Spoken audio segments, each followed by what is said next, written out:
Good morning, everybody. Welcome to Monday's Reading the Red. This rainy morning, a little bit miserable, but maybe the sun will shine. Mark chapter 16, verse 16. The one who has believed and has been baptized will be saved, but the one who has not believed will be condemned. So, having heard the gospel, God is expecting a response. And the response that's there to be made is believing the gospel. Now, lots of people say they believe, but the truth of whether you believe or not is always seen in the practical application of what it's like after you have believed.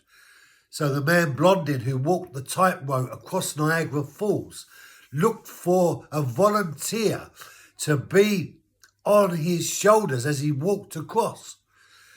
And they all crowd shouting, "Blondin, Blondin, Blondin, we know you can do it."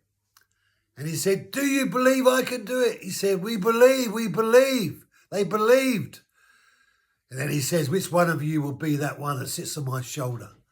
And the crowd went silent. Brothers and sisters, believing and doing is necessary. Our actions speak louder than our words. And when we are invited to believe the gospel, we have to action ourselves forward. God has saved us through Jesus, but we have to respond. And every day respond. Walk with him daily as God brings us out of slavery, from captivity, into freedom. And the idea of being baptized is the initiation of that declaration that's seen by an action. So the first act of obedience is be baptized. And the idea of baptism is a washing and a cleansing and a declaring. Many people think that baptism represents some strange things, but in reality, baptism is a very key part of salvation because it's your opportunity to action your inner belief as it relates to what you declare. So he who will be baptized, believe and be baptized, will be saved.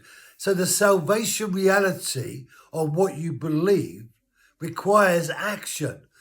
And that principle is true all through every single battle that has held us captive. If we don't action the God alignment, the God plan, then we remain in slavery. We remain unsaved. Not that we're not saved from salvation or forgiveness, but that we are bound still in that area. We need to action our way forward into salvation. We need to believe and receive the reality of the things God has said, and then we need to declare it with the actions that we are living in. Christians are not supposed to just talk. They're supposed to live. And I encourage you today to live, because the implication of not living is that you're not saved.